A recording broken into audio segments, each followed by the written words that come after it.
ఖురాన్ గ్రంథంలో సూరే నమల్ సులైమాన్ అలైహిస్సలాం తన సైన్యాన్ని తీసుకుని బయలుదేరుతూ ఉంటే సులైమాన్ అలైహిస్సలాంకి అల్లాహ్ సుబ్హానహు వ తఆలా అన్ని జీవుల భాష నేర్పించాడు.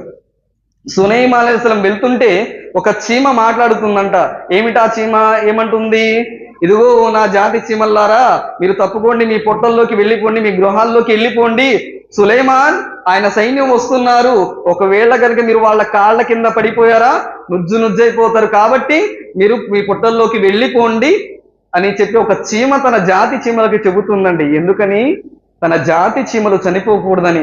మరియు ఉత్తమ సమాజమా, ఓ ఖైర ఉమ్మత్, ఓ ముస్లిం సమాజమా, ఈరోజు మీ బంధువులు, మీ కుటుంబం వాళ్ళు, మీ తల్లిదండ్రులు, మీ ఖాందాన్, మీ ఇరుగు పొరుగు వారు, మీ స్నేహితులు రేపు ప్రళయ దినాన నరకాగ్నికి వెళ్ళటాన్ని మీరు ఇష్టపడతారా?